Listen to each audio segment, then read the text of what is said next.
Good day. Welcome to another episode of VC Brokers, and today is the Halloween special. We will be talking about the horror stories in real estate. Yeah. Okay, so we have three guests here from our previous episodes. Sir Eddie Santos, Sir Joshua Sares, and Ma'am Beth Chuwalao.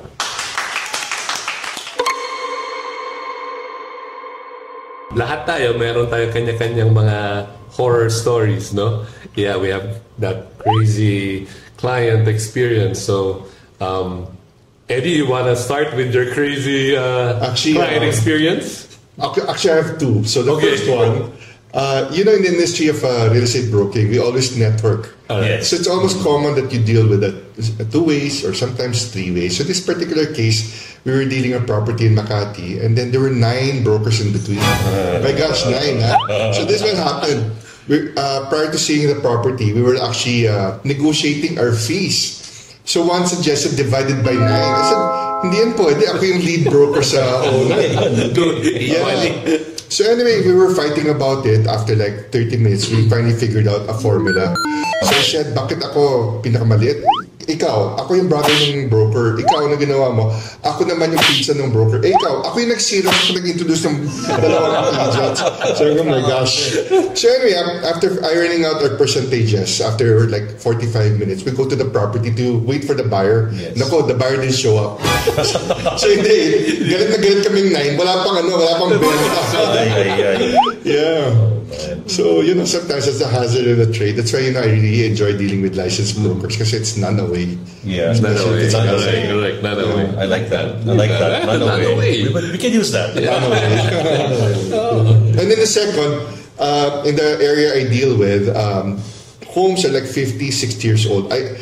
I kid you not, there's just one house, every time we lease it out, the tenant never fulfills the lease because sabi niya may ghosts.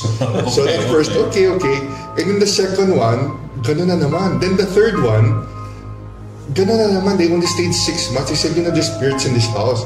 So I called the owner, there's a third straight client that never fulfilled the 2-year lease. So the owner got, Father to exorcist. Pina-exorcise niya yung house. And then afterwards, na siya? Okay na ulit siya. So talaga may ganun, no? Talaga may mga bahay talaga haunted. I haven't seen it, but then they claim things were moving, someone was whispering, and then sometimes midsummer night, biglang sobrang lamig ng bahay. Oh. Those were the complaints of the tenants. Actually, yun ma-appreciate ko pa na lumamig pag summer. Pag may nag-whisper, ikaw, sir, baka meron ka. Yeah. Sige, ito. Crazy client experience din to, no? Meron akong transaction. Rental lang naman siya. So, mura, mga sabi sa akin ng owner. Si Gerald, you have it leased out. Ganyan. So, sakto, I have a prospect tenant. Ganyan. O, di tingin-tingin kami. Then, itong medyo hindi magandang senyales for me. Nung nagkakilala sila, they found out they're from the same province. They spoke in their local dialect. Okay. Unfortunately for me, I can understand a little Bisaya, hindi Bisaya. So, talagang I don't understand anything. So, ito na. To cut the long story short, hindi na-proceed si tenant in renting the property. You know what happened? He bought the property. Wow, okay. Yeah, I didn't know about it. Oh. Yeah, nalaman ko lang through a neighbor. So, syempre, I called the owner. Said, yeah. Sir, baka I'm entitled to my commission din because ako rin nagdala ng bahay, di ba? Yeah. No daw, kasi ako raw yung broker lang raw niya for rental. Hindi naman daw ni rent. Binili naman daw sa kanya. So, I take that as wala na, malabo na yan. So I didn't go after that owner. Okay. Yeah, okay. Itong nakakatawa, yung naging horror story din for him, for the seller. A year later, I found out, kasuhan na sila. Buti na lang. Wala ka. Kasuhan sila. Blessing in disguise. Blessing in disguise. Bakit? The buyer pala, installment ang binayad sa kanya. Hindi na finulfill. The owner, having parang komportable sa kanya, pumayag mag-sign ng deed of sale, lilipat yung title kay buyer. Si buyer naman pala, siguro parang 50% paid lang. It's crazy. Crazy. Wala kasi siya broker, bro. Wala, yun nga. Di ba? Ayun. Walang advice. It's one of my crazy story. Yeah. Ayun. Crazy. But in a way, blessing in disguise for you. Correct, yes. That's the importance where a broker comes in. Because the owners have mistaken belief that if they cut out the broker, they save 5% of commission. Yes. But the reality, brokers will always find a solution on how to navigate the difficult path in fulfilling a sale. So like, for example, arranging the tax payments, getting you the best value, giving you sound advice on what to do and what not to do. In that case, he did the shortcut. He ended up losing more. Yes, nagkasuhan pa sila. Yeah. Ayun. Okay na rin. Okay na rin. But then again, kung nasa equation ka, that would have never happened. Wala. Hindi ako papayag yun. Full payment agad. Parang full call. Or di ng conditional sale muna. Tama, di ba? Before yun. Yeah. Kayo ma'am, baka may story din kayo pwede share. Sa akin, siguro the most difficult was isang listing in a very exclusive village. I already have a buyer, so she's selling her property. Unfortunately, 6 silang magkakapatid doon. May nakatira doon sa house, wala siyang family, tapos she was very difficult. So the 6 siblings, it was 6 siblings, 5 siblings versus her. They cannot sell the house because of her. Yun. Wow. Kasi, di ba when you sell the property, it has to be all of you. Di ba? Yes, sabi niya, Beth, you're the only one I trust. Can I just sell my share? Because I don't like my siblings. Sabi niya, sabi ko, what do you mean sell your share? Sabi ko, this is the property mo nang pwede hatiin to. Ibibigay mo yung 1/6 to property. Paano yun? Okay. Diba? Hindi naman siya naka-korporasyon. It's under 6 names. Okay. Diba? So, wala pa siyang EJS. So, to make the long story short, I had to talk to the siblings in her behalf. Tapos, I talked to the siblings. They came into an agreement. We fixed the EJS. Naging witness with the EJS. Okay. Yes, with the lawyer. Tapos may drama pa. Pinunit niya kasi may wrong grammar sa This is grabe talaga. Tapos the other sibling who was there, natakot sa kanya. Tumayo, tapos nasi-stress na. So ako, na-stress din ako kasi parang to? And then si Vincent was parking my husband. Sabi ko, saan ko na? Nagwawala na siya. The EJS happened. Me and Vincent signed the EJS as witnesses. And then, sabi niya sa mga siblings niya, I will only sign an ATS if it's Beth who will handle the sale. Ganun siya. So, I was very, sobrang saya ko. Sabi ko, wow, I feel so trusted. And then when the ATS came, lo and behold, the siblings signed except her. Oh my God. Diba? So, parang sabi ko, I don't understand.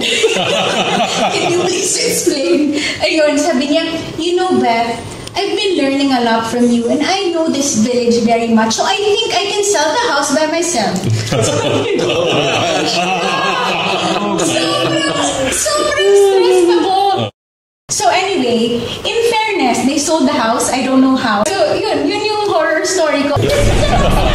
Kasi we helped them also with the transfer. Kung anong kailangan nilang to watch out for. Biglang sabi niya, I think I know how to sell my house. You just refer to me the buyer. At least hindi ka ng siopaw. Thinking na baka na din yung cash. Nagpadala siya ng vinegar. Champion yung vinegar. Tala ka nila. Yes. At least, diba? Kayo, sir. Si Mr. President we didn't share. One commercial transaction, industrial transaction actually dito sa just probably before pandemic, no? And it's a big company and they were looking for parang yung kanilang expansion of the manufacturing. And then so I provided the site, the property. It's a foreclosed property. And then so I got an ATS from the bank. And then so we proceeded with the transaction and all. Lo and behold, nakita niya yung ATS na may expiration kasi sa bank. May expiration kasi sa doon.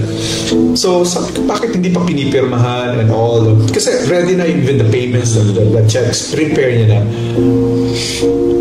After the expiration of that ATS, sabi niya, Diyos, hindi na ako interesado sa property.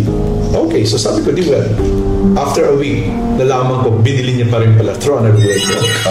But the lessons learned there is basically, kahit pala you're dealing with institutions, make sure that may hold over clause ka. Yeah. Hindi ko siya nilagay. Di ba yung hold over clause natin is after, even within 1 year, siya pa rin yung client, sa'yo pa rin yun. So of course, the bank, tininay na rin ako kasi sabi niya nag-lapse na yung and there's another broker na pumasok. That was the whole story, but it's quite hefty PF. So, siguro kung hindi institution yun, in-honor pa rin yun. Hindi in-honor. Itong hindi nga institution. Yeah. Kung personal siguro yun, mas may leeway. No? Pero you have paper documents to show the trail of negotiations. Yeah. Dapat, we can fight it out. No, actually, I consulted the lawyer. Sabi, it's an uphill battle because hindi kasi sinusuportahan ng institution. Kung kakampi mo sa institution, that's okay. Pero ikaw pa rin yung procuring cost. Exactly. You're preparing costs. It's an uphill battle.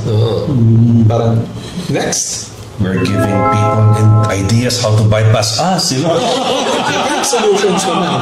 Meron naman tayo solution lessons learned. Yeah. So dami natin mga stories. And then there are lessons that we get from these stories. And at least we're sharing here. We can also share to our viewers what needs to be done. Recommended things to do, mga documents mo, just to avoid these things. Pero iba yung sa'yo. Iba. At least may suka. Yeah. Hindi man lang honey Sabi niya, it's super delicious daw. Tapos Ben, I have a gift for you. I have been holding this for so long. I'll send Bakit you. expired pa? How about you, sir? You have your own. Meron akong horror story pero as an end user. Kasi, me and my business partner, we do build and sell. So, syempre, part of the business is makisama ka sa homeowners mo where you do your projects, di ba? Yung homeowners, syempre, they have elections every so many years. So, we sign proxy forms kasi we cannot attend. I mean, it's a small village. Tapos yung elections nila parang in a very weird time of the year na busy tayo lahat. So, nag-sign na lang kami ng proxy. Tapos later on, maybe fast forward maybe a year or two, meron na kaming subpoena. For that, because of the proxy forms. The case was, I think I can discuss it kasi dismissed naman eh. The case was falsification. Okay. It stemmed from the proxy form being notarized without our presence. Diba? But, after like 3-4 times that we had to appear at the Makati court, na-dismiss man eventually yung case. But you could see here in the story na the lengths people go through just to win a homeowner's thing. I mean, what? Report panel ba yun? Baka ano bang meron sa... Kasi ako, like in this village, I'm a trustee, but it's more output yung money, wala nang input yan eh, wala eh. So anong meron? Bakit gusto nila maging HOA? No. And I think they're trying to revive the case, but sabi ng lawyer namin, dismiss na yun, wala na yan eh. Diba? So yun, end user as a developer, diba? Kasi diba? Me and Arthur, we built townhouses. Interesting stories, guys. Yeah. Ganun talaga. So, moral of the story, always use a trusted broker. Yes. It will simplify. I mean, when there are problems, your broker will know what to do. And maybe as brokers, also always be discerning with your clients.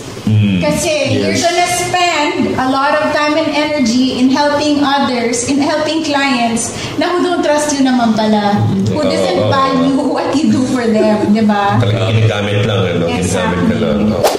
So I guess for you guys listening, if you can post down in the comments below your own stories, and we'd like to talk about it also in our next episode. Next episode, correct. And again, thank you for gracing us with your presence in our Halloween special. Thank you.